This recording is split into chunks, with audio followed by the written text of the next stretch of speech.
Coming up next on Insights on PBS Hawaii, how can our community better understand gender diversity?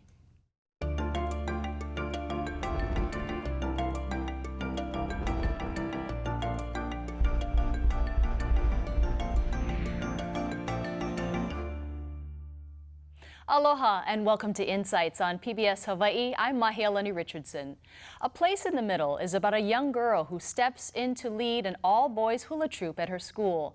While Hawaiian cultural traditions embrace youth who are in the middle between kane and wahine, boy and girl, not everyone understands what it means or how to respond. What support is available to young people who find themselves in the middle or question their gender identity? Tonight on Insights, how can our community better understand gender diversity?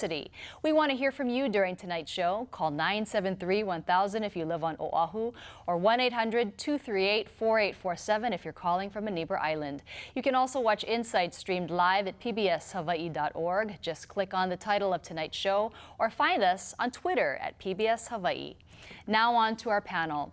Dr. Dean Hamer is the co-producer and director of A Place in the Middle. He's also a geneticist, educator, scientist emeritus at the National Institutes of Health and author of Living with Our Genes.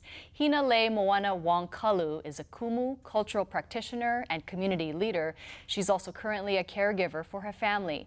She's a founding member of Kulia na Mamo, a nonprofit organization that provides outreach and support services to transgender individuals. She was also the cultural director at a public charter school with a Native Hawaiian focus.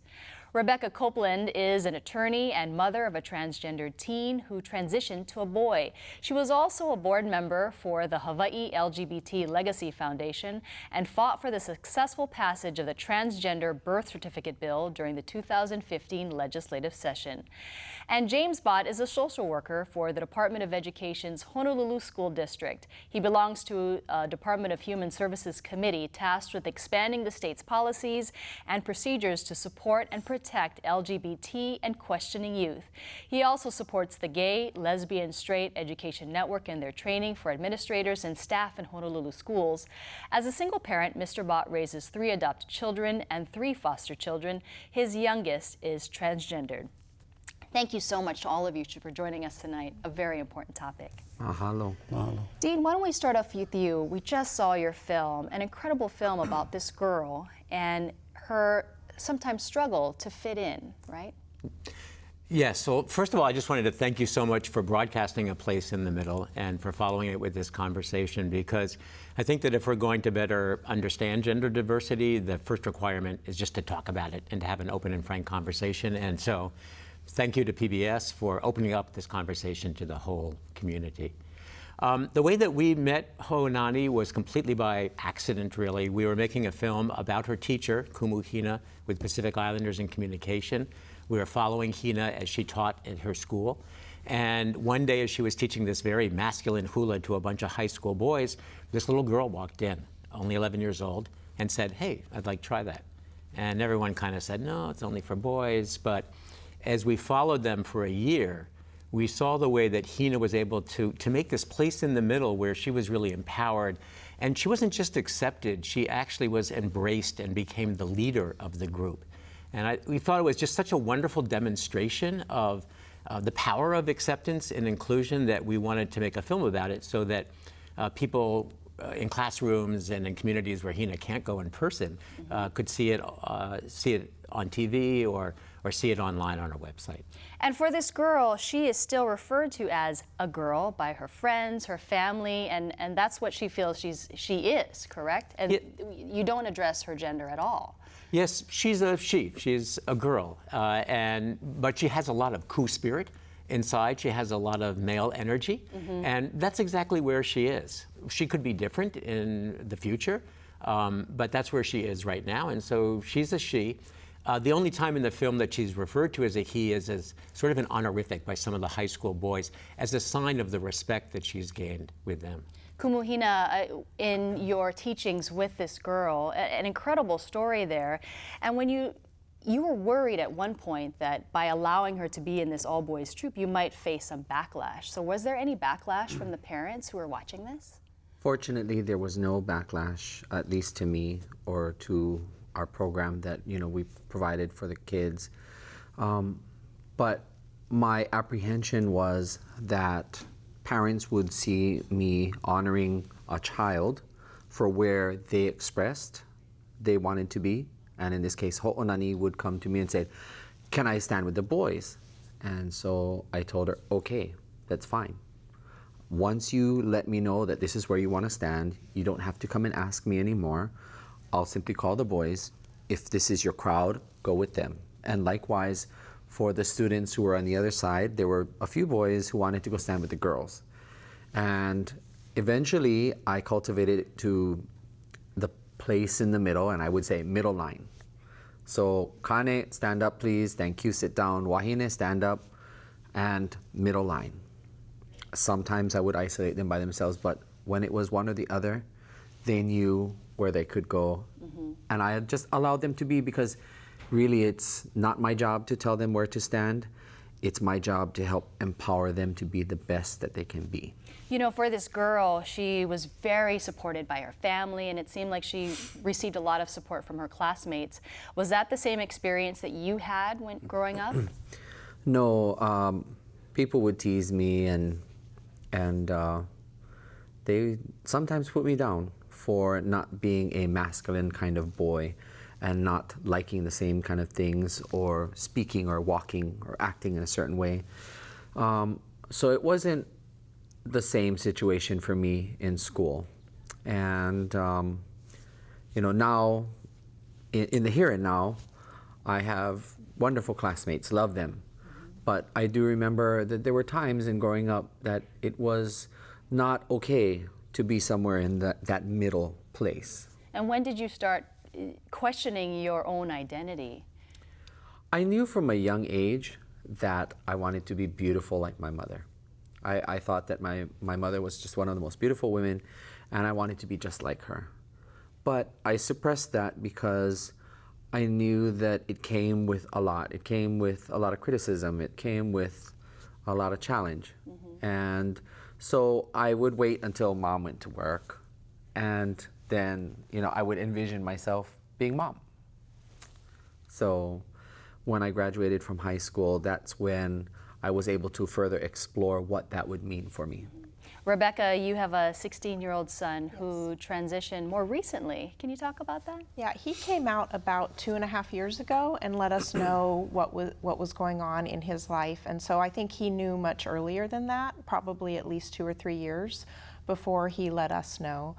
But it was the summer before his freshman year that he let us know. And at the time, I mean, we let him know right away that we loved him, and we were very accepting of him openly, even if, you know, sort of behind closed doors and to ourselves, we were still confused and, you know, maybe even sad to a certain extent.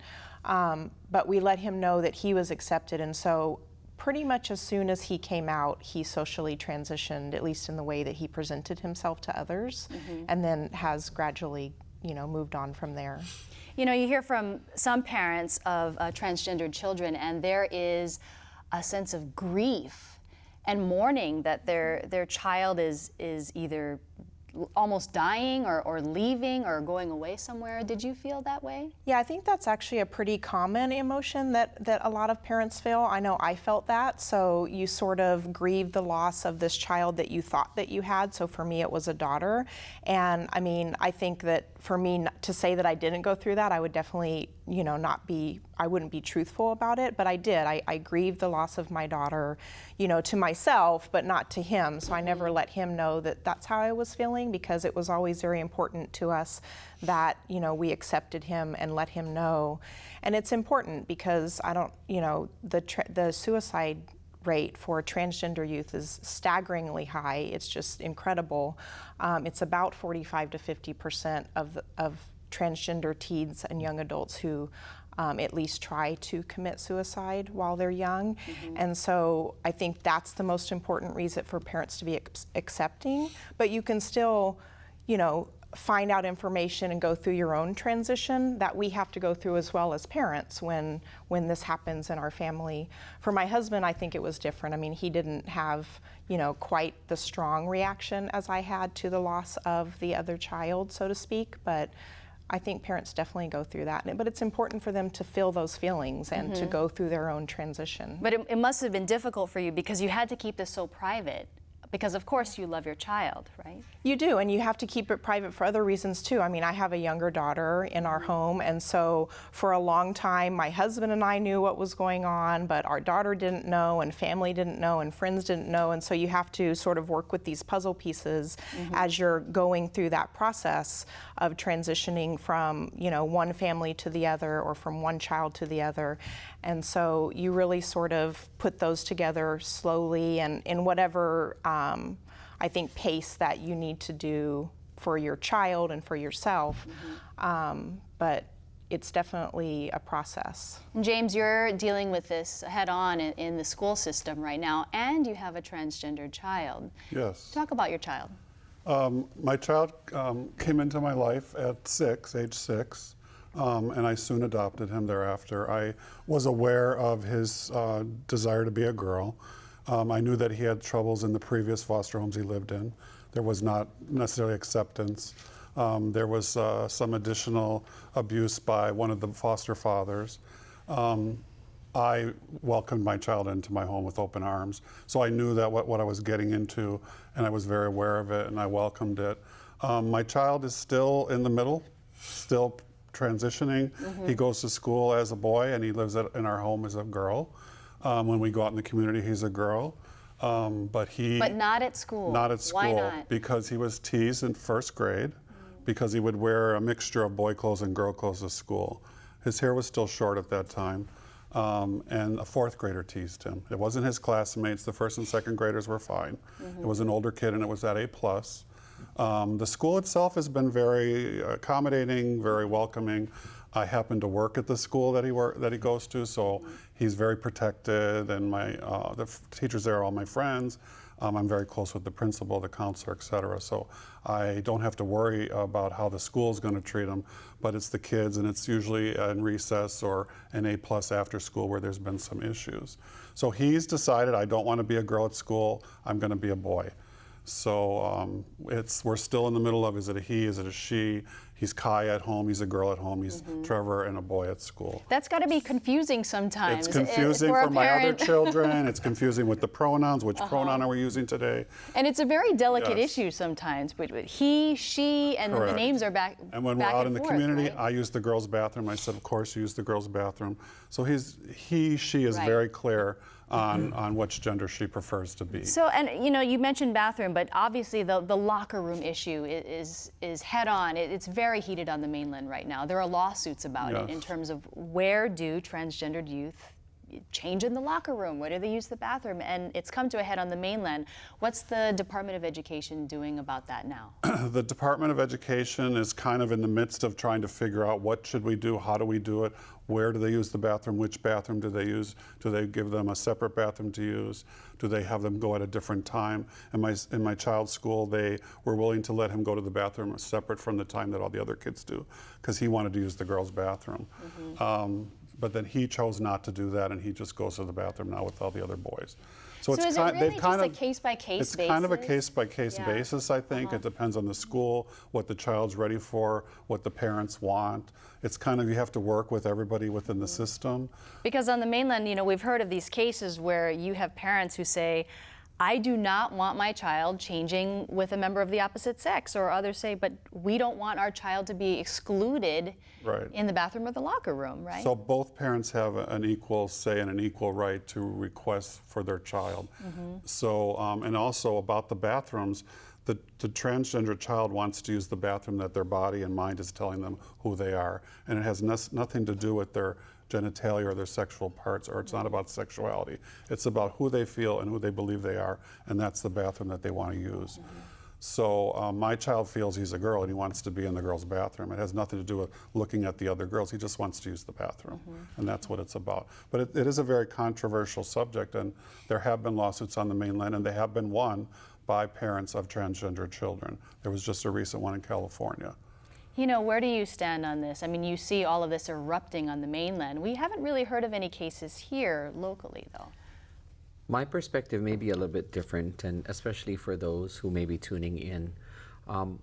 I am grounded to Hawaii as my piko, it's my umbilical cord, and therefore culturally, when we understand where an individual is spiritually and emotionally, we're able to allow them to be where they choose to be. And for example, thinking about why a male to female transgender may want to be with the girls in the girls' bathroom, because if it were me, I'd feel safer there. And I would not feel vulnerable to potential attack from boys who may be, one, offended by someone less than masculine in there, and two, by someone whom they may feel violated, because obviously in the case of a transgender individual, and if they are attracted to boys, that's not an ideal situation to have that go on when really the purpose of them being there is to participate in sports, athletics, and so forth, not necessarily to pursue other things. So it would be no different from having a girl, just any old girl, gender binary girl, be with all the boys. So I'm supportive of our schools here in Hawaii thinking a little bit out of the box and not necessarily looking to the continental United States for what's the solution. We have our own solutions here. What would we do? We would simply create a space that you can feel safe and allow the individual to be at least in some kind of proximity to where they feel they belong, and allow them to simply participate in sports and get on with the show. John. If I could just add to that, I just wanted to say, first of all, it's amazing to have two parents here, because all the research shows that it's parental support is the most important factor. And kids who don't have parental support, who are on the gender spectrum, have upwards of a 60% chance of trying to take their own lives. Kids that have supportive parents do much better, and it's just about 0. So that's really wonderful. But about the whole bathroom issue, I think it's important to realize this isn't just an issue that should be focused on the bathroom. It's the whole school that's really important. And it's building up a climate from the top down, from the administrators and the principal and everybody in the school, to be welcoming and inclusive and accepting. And it's wonderful to be in Hawaii, where there's so many good resources that are available, all sorts of curriculum materials that are available, like the Growing Pono Schools curriculum, for example, or philosophy in the classroom, or of course, A Place in the Middle is now available, to get everybody sort of on board and recognizing that gender is diverse. And then they can figure out the details of the bathroom as they need to. Well, your film, I first watched it on a Hawaiian Airlines flight coming back from Australia, which I saw the film and wow, this film is on a commercial airline now. Right. I mean, that's pretty incredible. Well, Hawaiian Airlines liked it because it's a good story. In fact, when the acquisitions person saw it, they said, oh, this is just like The Whale Rider. And I was like, yeah, but it's in Hawaii. Yeah. And it's local, so it's perfect for Hawaiian Airlines. But we're so happy that we've had that collaboration with Hawaiian Airlines, because it's a way for people to see it just as part of life. This is a story, and to really focus on the story of the young girl and her accomplishments rather than on the gender aspect of it. And it's well done and it's well made. Rebecca, John from Waikele wants to know, how does the panel feel that the community is accepting of youth who are thinking about transitioning? Do you feel that the community in general is accepting of people who are transitioning or thinking of transitioning? That's a good question, and I actually think that it is, and especially comparatively, and I think it actually has a lot to do with the Hawaiian culture and what we've been talking about and what A Place in the Middle portrays, because just that in and of itself makes Hawaii a much more accepting culture. I mean, there's still work that needs to be done, but I feel like, at least with my experience and my child, is that there's a good starting place, and there's enough acceptance here where we're a little bit ahead of maybe other places in the country that don't have that strong base. And you were, your child began transitioning long before you got involved with LGBT issues, correct? Actually, it sort of coincided. Okay. Yeah, so like I said, he came out about 2.5 years ago now, and there are a lot of resources in Hawaii, but it's hard, I think, for parents whose children come out as transgender to know what those resources are. And I know that we went through at least 6 months where we had no idea who to call or who to contact. So what resources are there? Because if a parent doesn't know anything about this, right. So where there's do they start? So there's the internet. Yeah, you Yeah. Google it, right? Exactly. I spent many hours Googling all hours of the night, but eventually then you come in contact with people who are part of the LGBT community, and you get to know, oh, you should call this person, or here's somebody who knows who can talk to you, and so eventually you come to understand what those resources are, but it is difficult in the beginning to know what that is, and so it's good that there's that base there, because then once you figure out who the people are you can talk to, then there are a lot of resources. Kumuhina, do you feel that the community in general is accepting? By and large, the level of acceptance, I feel, has increased. And I can only look to my own personal experience. My father, I grew up in my father's house. And being under my father's eye, he watched his son slowly transition to be his daughter. And I got to give props to my father, because no matter what his internal struggles were, he never made me feel any less than.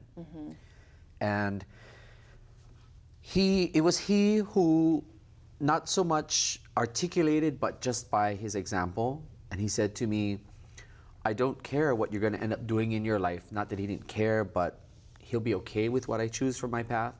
He only wanted me to finish school, so it created options for me. And he wanted me to take care of my grandmother. And I fulfilled that. And thus, by fulfilling our kuleana, or our responsibility in the family, it earned a place of respect with my father. So, and looking for resources, it's great that we have internet and all of these outside resources, but I think about my father's example, and he looked within. It was an internal resource that he relied upon, and it came from a cultural place of fulfilling your duty, and being a pious and respectful child, which is what he encouraged me to be. So, yeah, serve the family. Right. James, do you think that the community in general is accepting of transgendered youth? I think it's improving. I know that I'm working in the DOE to work with principals, and I'm hoping to start working with more staff in talking about LGBTQ issues, talking about trans issues, because there's a lot of people. When you say Q issues, you mean youth who are questioning, Queer right? questioning the Q's used for various things. There's a lot of new acronyms We're still now learning, that right? I'm not even aware of because I'm old. But we just went through some of the acronyms. There's A, there's I, there's Q. There's many shades of gray now. Yes, correct? and the younger people have words that I don't even know of or use. So it's really changed. But I had to search out, like Ms. Copeland said, that I couldn't find anything here, and I struggled, and I made calls and emails, and I ended up calling UCLA and UC San Francisco, and they actually have transgender health clinics and transgender centers, and they referred me back to information. I found about camps on the mainland for transgender kids. There's a camp for transgender families on the mainland. Finally, we have a clinic here called Lavender Clinic that is open and available for our transgender youth and our transgender adults, and they're offering shots and hormone shots, and it's a really wonderful clinic. So I was able to find that and take my child there. I was able to find out about hormone blockers and hormone shots, and it was explained to me how it works because I didn't have that information. Dr. Hawk and Dr. Hawk and Dr. Ramler are very helpful, and so they are a great resource, and their clinic just opened in March. I think it was March. They're fantastic. So we have that resource. I which see we you didn't all have. nodding. I guess Yeah, because we all know every- him, and yeah, he's a great person, and so is she, and we're very lucky to have them in our community. So that's a resource that wasn't there before. What is the discussion right now among school administrators and how to deal with this issue? They all feel that they treat all kids equally and with respect, and they don't see it as such a problem, but the issue does come up about the bathrooms, and that's kind of what gets discussed a lot. But we want to encourage them to talk more about it, learn more about it, and start to address the issue about the bathrooms and the locker rooms and sports, and how are they going to address it when it comes up. Because children are feeling more free and more safe now to come out and to express their true selves, and so we have to make these places safe. And I think that is happening slowly. You know, Dean, one of the things about your film is that you have an anti-bullying message. Yes. And with the transgender community or children who are questioning their gender, there's incredible bullying out there and teasing. There's a lot of bullying, and I think that our message is that the best thing to do is to prevent bullying before it happens.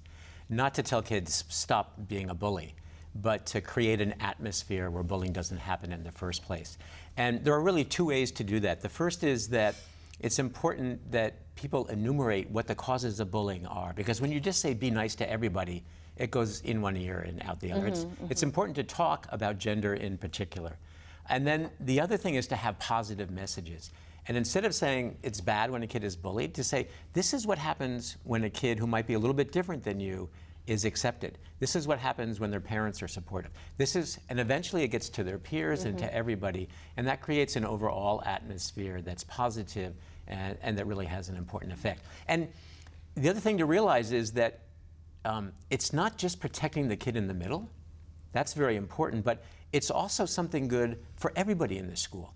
Like in our movie, for example, Ho'anani is empowered by Hina's message, but so are all those high school boys. I mean, those boys wouldn't have a great leader if they weren't open to it. And so it's a message that everybody can really use. Rebecca, your son, did he experience bullying or teasing going through this transition?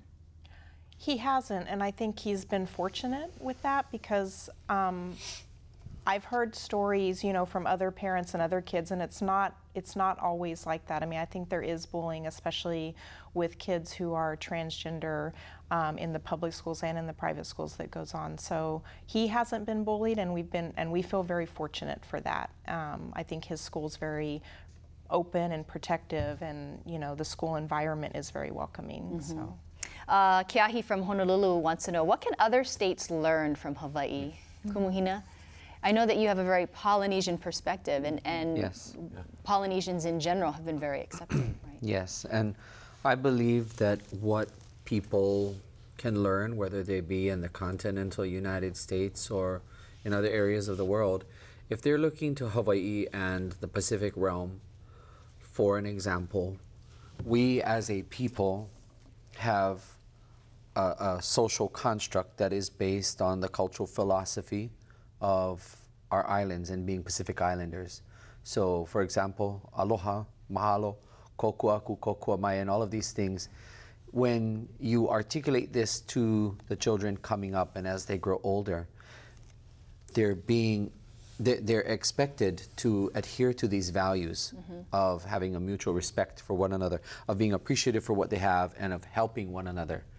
They're not orienting themselves to what someone wears, what someone looks like. You know, you appreciate what you have. Somebody else may not have as nice an outfit as you. They may not have the same good lunch as you. And then you share. You know, those are the things. Pacific Islanders are judged on how much you give, not how much you acquire. And especially from the Hawaiian perspective, aloha is not only hello, goodbye, but it's about love and respect. So having aloha for the next student in schools means respecting other people because they're different. Well, tonight we're talking about how we can better understand gender diversity. Please call, email, or tweet your questions and comments. You can call 973-1000 if you're calling from Oahu, or 1-800-238-4847 if you're calling from a neighbor island. You know, we have a question now on the word mahu. And Hina, I'm going to ask you this. You know, when we were growing up, back in high school, the word mahu was a derogatory term. So Yes. is it acceptable to use the word mahu, and what does it really mean?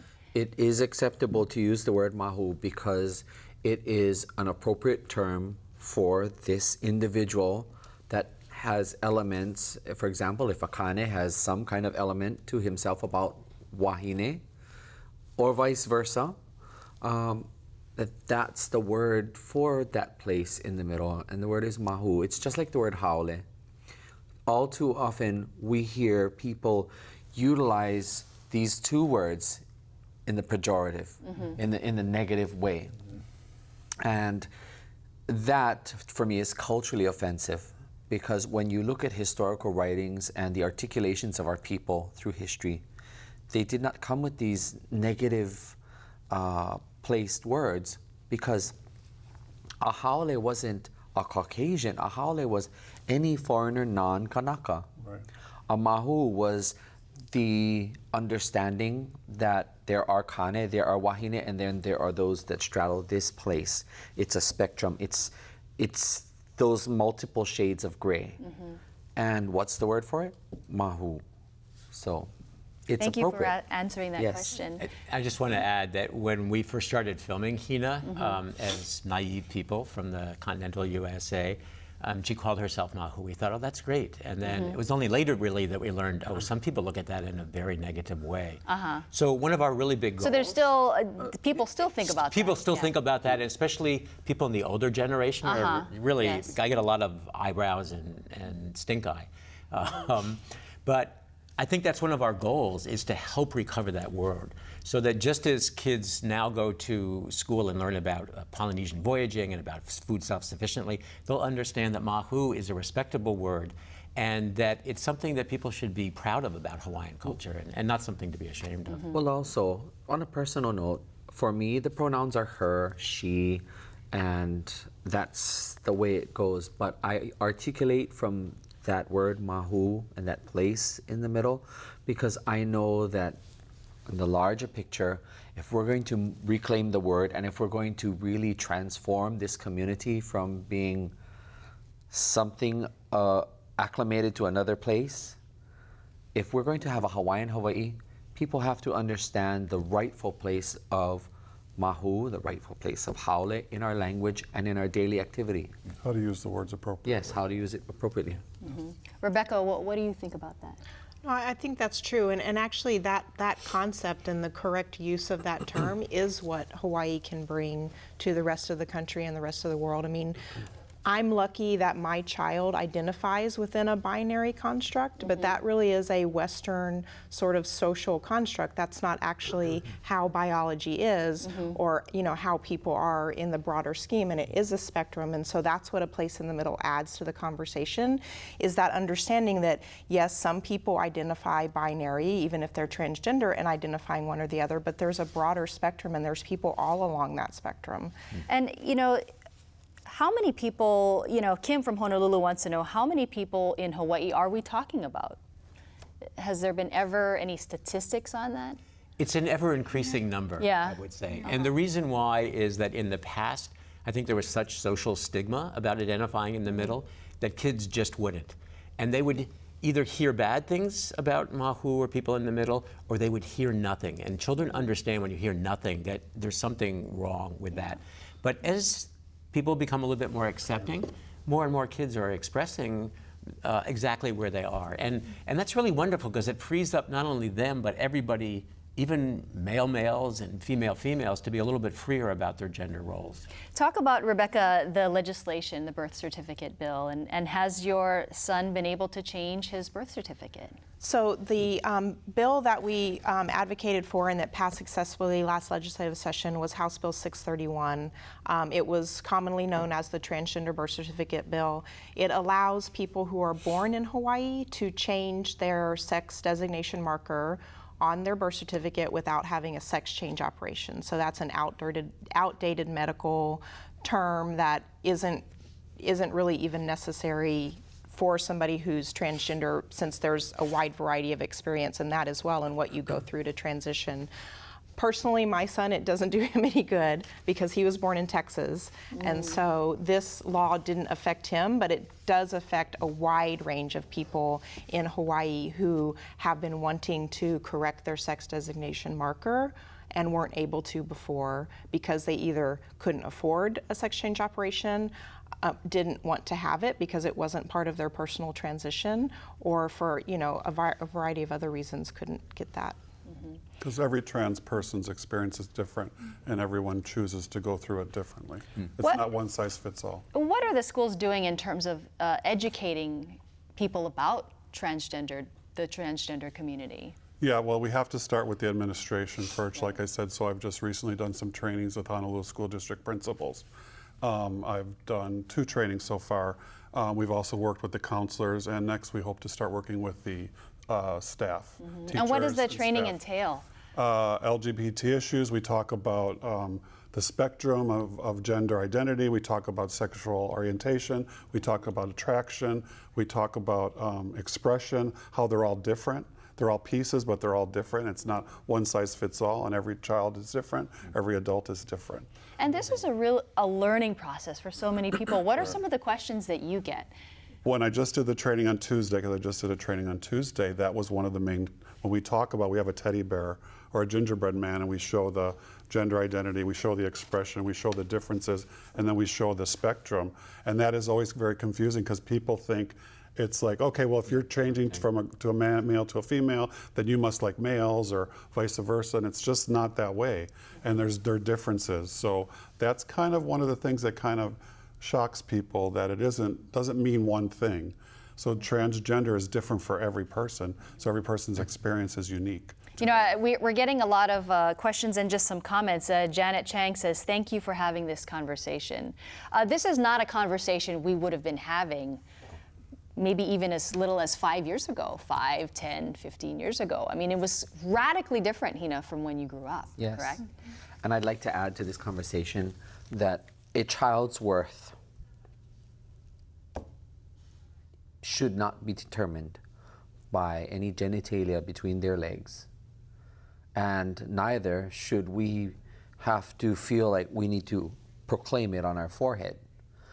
A child's worth is determined, one, by the investment of both parents and teachers and others in their circle growing up, and also their worth is by that which they can avail themselves to. And when a child, boy, girl, or anywhere in between, is forced to reconcile themselves by here and here, but not what they feel, not their skill, not their talent, then I think that's a true disservice to our child, any child. And, you know, I'm confident that any parent would listen to what I just said and think. They may not agree with it right away, but I'm sure that it will make them think. So really, you know, changing someone's gender marker on top of their birth certificate, that's part and parcel of the Western documentation life. But really, when you get down to it, what it really translates to is, how do we honor and value our children and empower them and embrace them to take their rightful place as the next leaders of tomorrow? And that is not determined by what they have between their legs, nor what they're, you know, what people want to know. Well, do you like men or do you like women? In Hawaiian culture, that's maha'oi. And we say, maha'oi kela mea. No, you know, owai'oi, who are you to put your nose there? That's not our business. It's not anybody else's business except theirs. Rebecca, does your son still want to change his birth certificate, even though it's in another state? Yeah, and I don't know, I mean, you know, he's a teenager, so I don't know that it's so much about him wanting to do that, but, you know, he has to live within that structure. And so, for example, he wants to go to college and, you know, wants to be known as a male. And so, to a certain extent, you know, those documentations provide safety and protection from discrimination, even if it's not something that we should have to worry about, because we shouldn't. I mean, that's true. We should not have to. But there are situations in life where you have to have a driver's license and you have to have those documentations shown, and it provides protection for them. You know, some parents might wonder, let's say their child is going through some sort of transition, but the parent themselves are wondering, is this just a phase, or, you know, is this a temporary thing, or is this really a true transition? How is a parent to know? I mean, I think you have to work that out with your child and yourself, but I've had that question come up when, you know, other parents have called me and their child just came out as transgender, and they're like, what if this, because I had those same feelings. I mean, my husband and I both, what if it's just, you know, something that's temporary? But in the end, my response is, so what if it is? I mean, if it is, you're supporting them through what their experience now, and if that experience changes, that's okay. But the important thing is to keep your children safe. And as Dean said, I mean, keeping your children safe is really important, especially with transgender youth, because of the suicide rate. And if, you know, if my child were to change his mind later, okay. I mean, it's not going to happen, but either way is fine. And again, the child's orientation and where they are, where we all were growing up, we've migrated miles from where we were at age 10 to 15 to 20. So why is it that this is singled out as some sort of, big issue that we really can't honor our children? Just allow them to be themselves, let them figure out where they want to go, but empower them to be the best that they can be. Teach them that stealing is not good. Teach them that to take someone else's life is worse yet. Teach them to help others. Teach them to be of service. Teach them the real important human values. What kind of guidance, James, have you given to schools and administrators, just using your own perspective as a parent? Well, just like Hina says, it's about respecting the child, taking them where they're at, asking them what they want. Do you want to be called this name? Do you want to be called he or she, using the correct pronouns? What would you prefer for the bathroom? How do you want to be addressed in class? Because that's a big issue, the name, what name they use, the he or she. Those are huge issues for our kids. So it's that respect. And I think, like she said, I teach them the right things, how to be in life. I want my kids to be good communicators and good community members. That's more important to me than any of this other stuff. Tracy from Makiki wants to know from Kumu Hina to talk about Kulia na Mamo and the need for funding and what the program does. Yes, and mahalo to Tracy. We sit on the board of Kulia na Mamo. And funding-wise, we're currently not able to provide services because of political shifts and what political shifts and trends do to funding allocations. And therefore, we were required to discontinue our effort of providing a drop-in center where transitioning youth could come to transgender people who needed services, accessibility to health services, job readiness and training, and simply interpersonal development. Those are the things that were impacted at our organization. So yes. But fortunately, the Life Foundation is taking up the Very slack much so. and now has a really wonderful Very new much group. so. I believe they have 6 or 7 all transgender people who are working Yes. there and are doing great outreach work all over the island. So the Life Foundation is a real They've done life some support. fabulous work. And this is for students and adults as well? It's for everybody. Life Foundation itself focuses on HIV prevention, but part of that is making sure that people are safe and secure and supported and have jobs, and they do all of that type of work. So it's a great place to visit. But we still need more programs for our young kids. Someone like me with an 8-year-old, there's very little out there except the Lavender Clinic's hoping to start a support group for families with younger children. There's a lot more for your older kids, your high school kids, but we still need more programs and support for our little ones. Right. You mentioned hormone treatments, and there are some children on the mainland who we've read stories about who started hormone treatments at a very young age. What are your thoughts about that? It's interesting. My child goes to a psychiatrist, and the psychiatrist gave me one opinion. When I went to see Dr. Hawk at the Lavender Clinic, he gave me another opinion. So I went and did, had to do some of my own research. It's about when do you start hormone blockers, why do you start hormone blockers? There's a variety of reasons when to start and why to start. So I had to do some research on my own, ask a lot of questions, and then I have to kind of make the decision with my child, and we have to kind of go from there. And then when does he start the actual hormone treatments? And so it's been a learning process for me. For everyone involved. Yeah, so I've been learning and asking a lot of questions and gathering information, and then I'll talk more with my child about it. Do you think there's ever going to be a day when your child can go to school who they really want to be, and not according to I've society? already said in middle school you're going to be a girl already, because I have to buy boy clothes and girl clothes, and it gets expensive. I got to buy boy shoes and girl shoes, and this duality is expensive. So yeah, middle school we're doing the Really? girl thing So you're already. laying down the law for this? I told her already. Middle school you're going to be a girl already. And what's her reaction? She's all right with it. But just not now. Because she's so bonded with her friends at school, because we even talked about changing schools, but Right. she's so bonded with them she doesn't want to leave.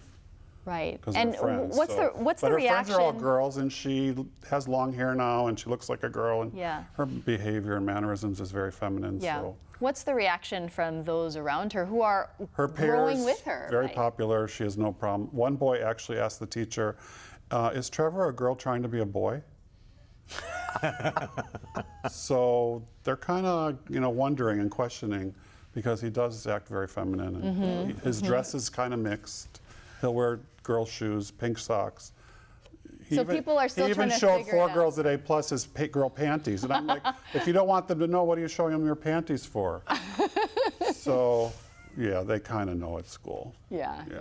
Rebecca, when you hear us, laughing about this and joking, that must be a sense of relief for you, because for so many people, it's, for other families, they might be experiencing, their child might be going through suicidal thoughts and questioning and wondering and why am I here kind of questions. No, right? but I think it's good to hear the good experiences that maybe we've had, and I know that my experience is atypical because my child has decided to take baby steps, so to speak. So I was actually, the way you're saying about middle school, like right away, I'm like, okay, let's do everything. Like, go get the hormones and go get the surgery and go get the, do everything. And he's much more laid back and, very willing to sort of take different steps. And I don't know where he's going to go next. He actually does take hormones, but I don't know if there will be anything after that. But I think it's good. There are a lot of stories, and a lot of the stories are very hard to hear. And I think now, like we've talked about, things are much more welcoming, but 5-10 years ago it wasn't. And so my child's experience is much easier than somebody who maybe is a little bit older than him who had to go through the same experience. But it's good to hear the good stories too, so that people know that there can be a better place and that there are people out there that are accepting and welcoming. Yeah, I know a story of a middle school child, and the school's been very accommodating, changed the name, changed the pronoun, support the student, not too much name calling. Everything's been great at the school. Father does not accept it. Yeah, and I have to say that there is acceptance, but there's also non-acceptance. And for the last 2 months, Hina and I and my partner Joe Wilson were touring around Hawaii with the film, going to public libraries and public schools. The reactions were very positive. There were lots of teachers who were very excited about this resource. But we heard very tragic stories also. We heard about a principal who refused to acknowledge a transgender student, called her by him in front of all of the other students, and wouldn't let her graduate in the ground that she wanted to. And that type of story just makes you realize that there's still a lot of education and a lot of work to be done to make sure that that's just seen as unacceptable behavior. So. Younger people tend to be more accepting, but what about the older generation? They might have different views. What is your experience with the older generation in terms of dealing with transgender issues? Well, I think here in Hawaii, it's different than most places because there are people who say, oh yeah, there's mahu in every family. Everybody knows someone. And that's so very common. I've almost never not heard that. But at the same time, what you hear is, but we don't talk about it. And that's a very common expression. And the problem with that, of course, is that if you don't talk about it, then there must be something wrong with it. Kids are glad to talk about it all the time. And that's why it's amazing, this young girl in the film, when Hina says, some people are going to want you to stand with the girls, but you just lay low and don't say anything about it. And she comes back and says, well, that's what they did in Hina's generation, but I'm a new generation, and I'm going to speak my truth, which is so refreshing. Robin Waiʻanae wants to know, what happens to a marriage if one parent is okay with the child transitioning and the other isn't? James, do you have any thoughts on that? I think it can be very difficult. It can cause a divide within a couple. I think they can struggle, and I think if they don't reach out, it's difficult for the child too, because the child then feels like maybe they caused the problem or they're at fault, which children often, in any divorce or any split up of a parent, children always blame themselves. So I think that's really difficult for a lot of children. We hope that the parents can get some support, some counseling, learn more, listen to programs like this. It's the parents that need the support. No, the and parents. need the education more than the children. Yeah. Right. My parents, they never fought over me. They simply spoke with one another civilly. They discussed what was my need, not their need. So a parent who has an issue versus the other parent who embraces and accepts, I'm sorry, that's the parent's issue. Right. And I feel that it's wrong to impose the parents' issues upon the child so that the child repeats the cycle of disconnect, dysfunction, and inability to cope. So the parents have to consider the implications of their choices and not be them, but focus on the child. You know, I remember you, Hina, back in high school as Colin, Yes. and you were just your regular person. I remember you used to wear just jeans and polo shirt, and we used to hang out in the breezeway, and you were just, I never knew. I never knew that you were going through transitioning yourself and questioning your identity. And did you keep it from a lot of people? Because we were in such a large circle at Kamehameha, and everybody who goes to Kamehameha, at least from our time on Kapalama campus, we learned to be a family, especially in our class. So class of 1990, class of 91. And that became your campus family. Those who were really close to me in my immediate circles, they knew that I had feelings, that obviously there were two boys that I liked in school. Just spoke to one of them today. I did I don't know how my phone dialed him. He's listening over here. I was thankful that he said hello, and it was good to engage. And he said something really cool. He said, "Oh, well, you're strong. Don't worry. The challenges that you're going through right now, personally, professionally, you'll be okay because you can handle. You're strong. You could handle what X and I put you through." And he said that, and I was floored. Wow. So to those two of you out there, aloha. Wow. So that was a challenging time then, back in the Yes, it was, because for all the people who knew the two that I liked, when I wasn't getting along with one, I was hanging out with the other. And then when both of them got in the car with me, it was just a consistent fiasco. And then my other circle who I hung out with, who knew all of the details, some of the girls and then some of the other boys who were like me, they would dread when they would see me go with those two, because they're like, yeah, they're only using you. Yeah, they only want you for your car. Well, when you think about, back into the high school days, or, just 20 years ago, our education about this was so limited.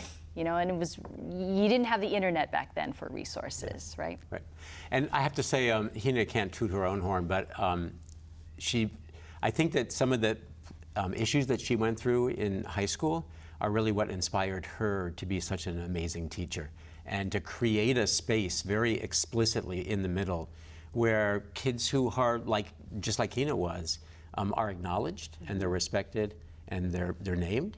And that really helps a tremendous amount. So. Well, in your film, you see this incredible relationship between, teacher, mentor, and student, but not everyone who is in the middle or who is transgendered has someone to look up to and to learn from, correct? Yeah, I'm sure that that's true. And so Hina's about to... I want to tell you this story. It's quick. The boys in my class, the boys I played sports with, they all know who they are if they're listening. My eternal gratuity, gratefulness to them. I pulled everybody together at the university dorm that we're in, Hinaleimoana, and everybody gathered around, and there were a whole lot of us. And we would always meet and determine where we're going to go for weekend things and dinner. And they were all looking at me like, well, why are we here? Why did you call us all tonight? I said, I have something to say. And I couldn't get it out until half an hour later. And they're still sitting around going, okay, you ready? And when I told them that I was dating someone and it wasn't a girl, and they all looked at me like, and? So? Because they said, well, we knew that you didn't like girls, and we were just waiting for you to be comfortable with yourself and acknowledge to yourself that you didn't like girls. Yeah. And we didn't expect you, to like girls. So they said, well, whoever you're dating, whatever his name is and wherever he comes from, he just better take good care of you, because if he doesn't take care of you and respect you, we're going to have to deal with him. And that's what they told me. Wow. And so from the Hawaiian perspective, it wasn't necessarily about coming out. It was about just being myself and acknowledging that those boys who are my friends then are going to be my friends now because I was there for them. And just like what my friend said today, he said, you were always there for us. And so we love you. And that was it. I remember seeing you maybe about 10 years after high school. Yes. And I said, hey, Colin, how are you? Yes. Oh, it's Hina now. And, oh, okay. Anyway, moving on. So, like, And it's that's no big exactly deal. how it should be. Yeah. Oh, okay. And you move on because, you know, that's, I think you didn't judge me, you know, for, oh my gosh, you know, what happened and treat it like a loss. You were just like, okay, and here we go. Yeah. Moving along. But Hina, the interesting thing is that obviously the pictures of you when you were Colin at Kamehameha, and then a few years later when you were a beauty queen winning the Miss Galaxy pageant in Tonga are very different. But if you look at the pictures when you were chanting at Kamehameha and leading chants in, you know, for the song contest, they look just like you look now. They are the same. Yeah. And thank you all for such an inspiring talk tonight about these issues, and we hope to continue this conversation again and again. Thanks again for joining us tonight. Mahalo. Mahalo. My Thank you pleasure. so much. Mahalo. Mahalo. A decade after Hawaii's high-profile war on ice, crystal methamphetamine remains Hawaii's #1 drug threat. While prescription painkillers, heroin, and other drugs are rising in popularity, officials say crystal meth continues to be linked to the highest number of drug trafficking crimes and the most drug-related deaths. What is the status of Hawaii's war on drugs? That's next time on Insights. I'm Mahealani Richardson. Ahui ho.